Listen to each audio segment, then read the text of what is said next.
Film की शुरुआत में हम एक नैनी को देखते हैं जो काफी डरी हुई अवस्था में घर के बाहर आती है और तुरंत भागकर ब्राउन नाम के आदमी के पास जाती है जिसके ही बच्चों को संभालने का वो काम करती है।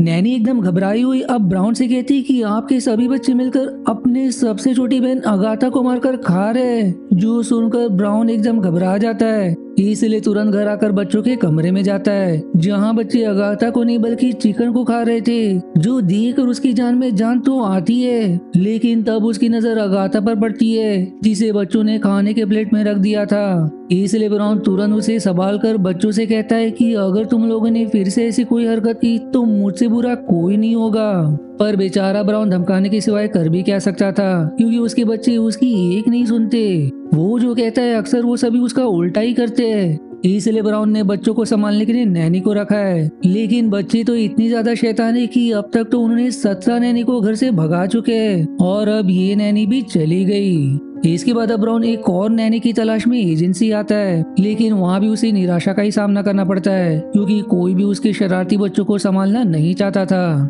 पर तब एक कमरे से उसे किसी महिला की आवाज सुनाई देती है जो उसे कहती कि आपके बच्चे को सिर्फ एक ही नैनी संभाल सकती है और वो है मिसेस मैकफी। जिस पर ब्राउन तुरंत मान जाता है और उसे घर पर भेजने का कहकर वहाँ से चला जाता है।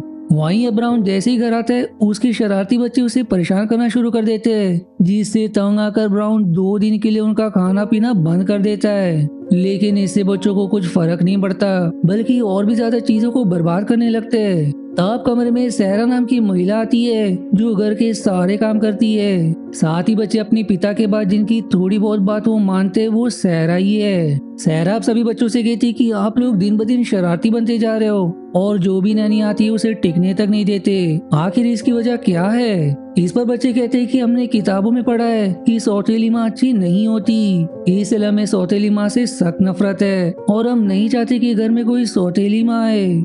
इस पर सहरा उन्हें समझाती कि ऐसा कुछ नहीं है, मैं भी तो तुम्हें काफी ज्यादा पसंद करती हूँ और तुम्हारे सारे काम भी करती हूँ।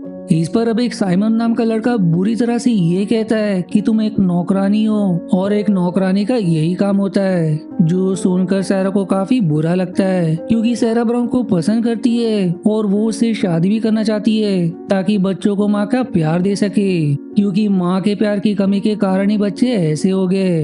लेकिन साइमन की इस बात ने सहरा का दिल तोड़कर रख दिया है, पर फिर भी उसके दिल से बच्चों के प्रति प्यार कम नहीं होता। इसलिए वो ब्राउन के पास आकर बच्चों को खाना देने के लिए मनाने की कोशिश करती है, लेकिन वो उसकी एक नहीं सुनता। वहीं बच्चे भूख के कारण किचन के पास आते हैं जहाँ की बावर्ची विक्टोरिया नाम की महिला होती है और यहाँ बच्चों का आना बिल्कुल मना था। पर तब भी बच्चे विक्टोरिया का ध्यान भटकाने के लिए सबसे पहले किचन में खिलौना बेचते हैं जिसे विक्टोरिया तोड़ देती है। उसके बाद एरिक नाम का लड़का पीछे से विक्टोरिया पर हमला कर देता है और फिर सारे बच्चे मिलकर विक्टोरिया को बंदी बनाकर पूरे किचन में तबाही मचाने लगते हैं। तभी फिर घर पर कोई दस्तक देता है जहाँ ब्राउन जैसे ही दरवाजा खोलता है बाहर मैकफी होती है जिसकी शक्ल काफी बदसूरत थी। वो ब्राउन से कहती है कि मैं यहाँ एजेंसी की तरफ से आई हूँ, इसलिए ब्राउन उसे बच्चों के पास लाता है। लेकिन शरारती बच्चे मैकफी का भी मजाक उड़ाने लगते हैं, जो सुनकर अब मैकफी जमीन पर अपनी छड़ी मारती है जिससे मानो सारे बच्चों का हाथ उनके नियंत्रण से बाहर हो गया हो, जो अब चाहकर भी खुद को सारी चीजें बर्बाद करने से रोक नहीं पाते, जिससे वो काफी परेशान हो जाते।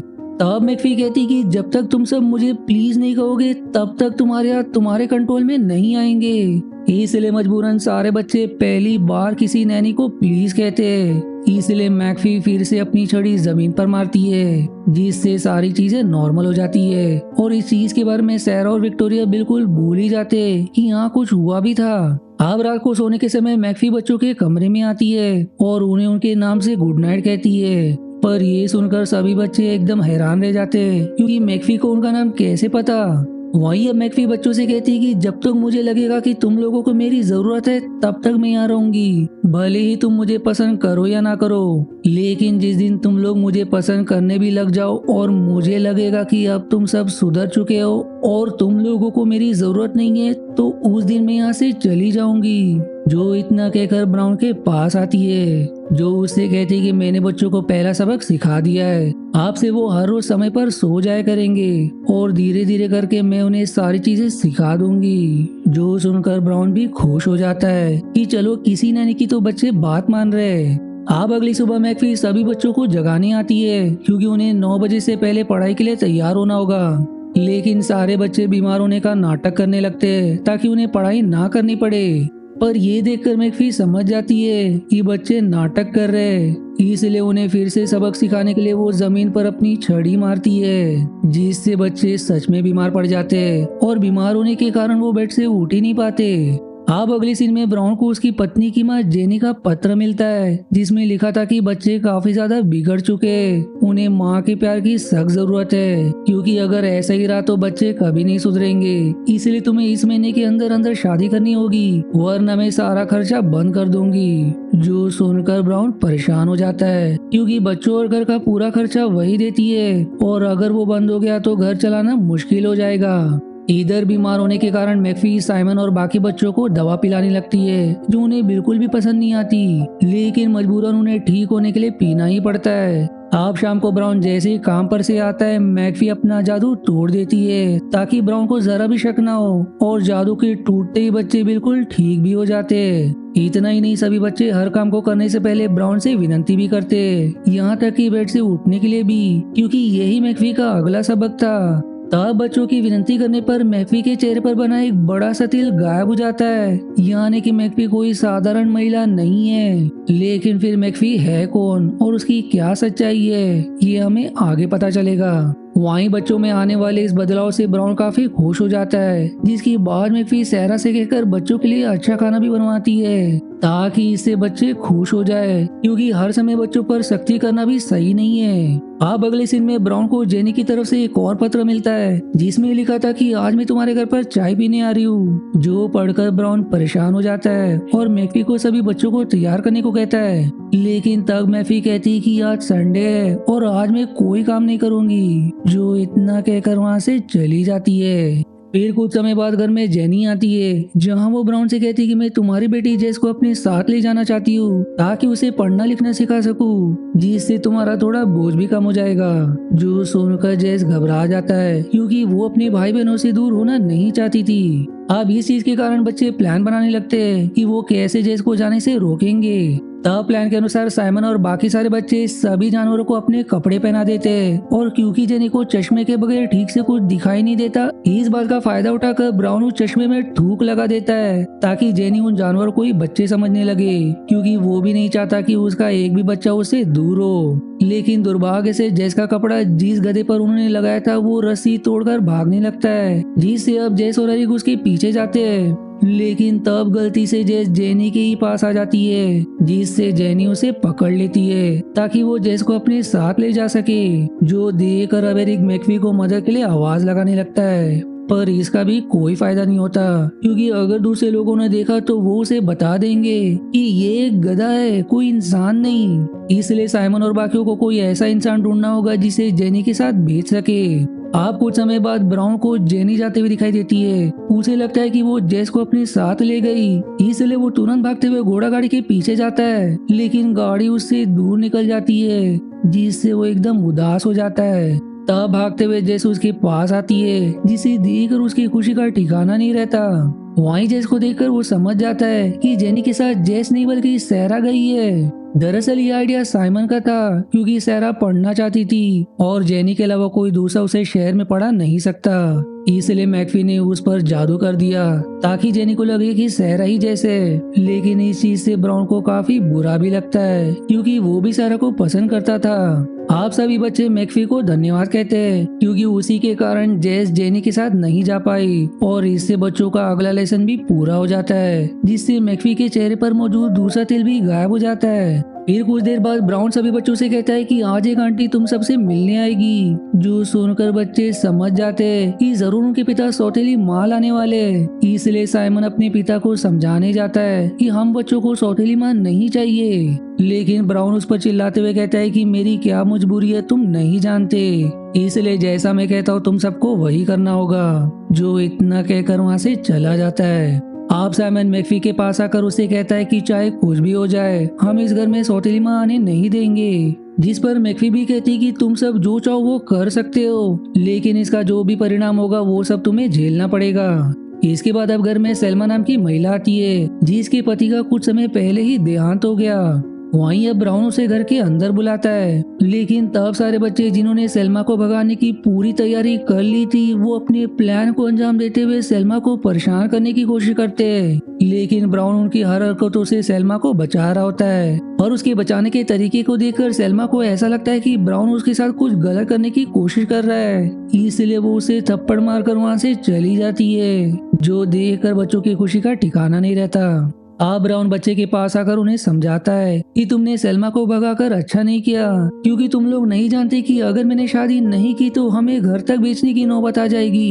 यही कारण से मैं शादी करना चाहता हूँ। जो सुनकर बच्चों को भी एहसास हो जाता है कि उन्होंने सेल्मा को भगाकर बहुत बड़ी गलती कर दी, इसलिए वो उसके घर उससे माफी मांगने जाते हैं और उसे शादी के लिए मनाने भी लगते हैं, जिस पर वो आखिर में मान भी जाती है। आप घर में शादी की तैयारी शुरू हो जाती है, पर तब सेल्मा अपना असली चेहरा दिखाते हुए बच्चों से कहती कि मैंने सुना है तुम बच्चे किसी से नहीं संभलते, लेकिन मेरे आने के बाद तुम सब नहीं सुधरे तो मैं तुम लोगों को घर से भगाकर इस घर पर अपना कब्जा कर लूंगी। जो इतना कहकर वो अगाथा के हाथ में मौजूद उसकी मृत माँ द्वारा दिया हुआ खिलौना तोड़ देती है, जिसे वो हमेशा अपने पास रखती थी, जो देखकर सारे बच्चे उदास हो जाते हैं। फिर कुछ समय बाद जेनी और सहरा शादी में शामिल होने घर आते हैं, जहाँ सहरा शहर में रहकर अब काफी सुंदर हो गई थी, जिसे देखकर सभी बच्चे हक्का बक्का रह जाते हैं। जिसके बाद शादी की रस्में शुरू हो जाती है, लेकिन सेल्मा की सच्चाई सामने आ जाने से वो बच्चे शादी को रोकने की योजना बनाने लगते हैं और योजना के अनुसार वो हवा में ही मधुमक्खियां मारने लगते हैं, जबकि वहाँ कोई मधुमक्खियां थी ही नहीं। तब ये देखकर ब्राउन भी उनका साथ देता है, क्योंकि वो अब सेल्मा से नहीं बल्कि सहरा से शादी करना चाहता है। तब उनकी इस हरकत के कारण बाकियों को भी लगता है कि सच में यहाँ मधुमक्खियां मौजूद है, इसलिए सभी उसे भगाने लगते हैं। लेकिन तभी गलती से पदरी सेल्मा के ऊपर एक केक फेंक देता है, जो देखकर सेल्मा भी उसके ऊपर केक फेंक देती है, पर वो केक उसे नहीं बल्कि जेनी को जाकर लग जाता है और इस तरह से सभी एक दूसरे पर केक फेंकने लगते हैं, जिससे शादी का माहौल एकदम खराब हो जाता है। इसलिए सेल्मा भी अब गुस्से में वहाँ से चली जाती है। तब जेनी ब्राउन को चिल्लाते हुए कहती है कि अब से तुम्हारा कोई खर्चा मैं नहीं उठाऊंगी, क्योंकि तुम्हारे शरारती बच्चों के कारण कोई भी तुमसे शादी करना नहीं चाहेगा। तब वो बच्चे सच्चाई रिवील करते हुए जेनी से कहते कि आप जिसे अपने साथ ले जा रहे हो वो जेस नहीं बल्कि हमारे घर की एक नौकरानी है। इतना ही नहीं, वो ये भी कहते कि सहरा हमारे पिता को पसंद करती है और हम भी चाहते कि सहरा ही हमारी माँ बने। और जब वो ये बात अपने पिता से कहता है तब वो भी इस बात पर हामी कर देता है कि वो सहरा को पसंद करता है, जो जानकर सभी खुश भी हो जाते हैं। और इसी के साथ बच्चों का आखिरी सबक जो हमेशा सच बोलना है वो लेसन भी पूरा हो जाता है, जिससे मैक्फी जो काफी बदसूरत रूप में उनके घर आई थी और वो बिल्कुल खूबसूरत बन गई होती है, क्योंकि उसकी बदसूरती बच्चों की शरारत के कारण ही थी। और जैसे जैसे बच्चों के अंदर सुधार आते गया मैक्फी सुंदर होती गई, यानी कि मैक्फी कोई आम इंसान नहीं बल्कि एक फेरी है जो बच्चों को सुधारने ही आई थी। अब मैक्फी खुशी से हर तरफ बर्फ गिराने लगती है, जिससे चारों तरफ बर्फ की एक चादर बिछ जाती है और अपने जादू से वो सहरा को भी दुल्हन के कपड़े में तैयार कर देती है, जो देखकर सभी हैरान हो जाते हैं। जिसके बाद ब्राउन और सहरा की शादी हो जाती है।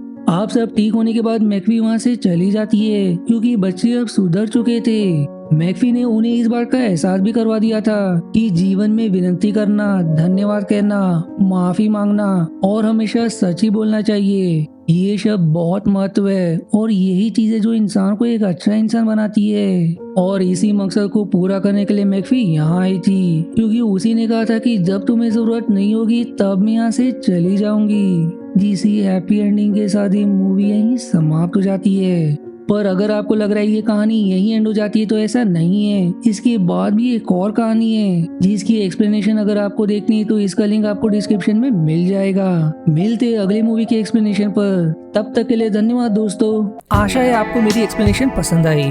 यदि हाँ तो प्लीज वीडियो को लाइक करना और चैनल को सब्सक्राइब करके सपोर्ट करना ना भूलें। मिलते हैं अगले एक्सप्लेनेशन वीडियो में, तब तक के लिए धन्यवाद दोस्तों।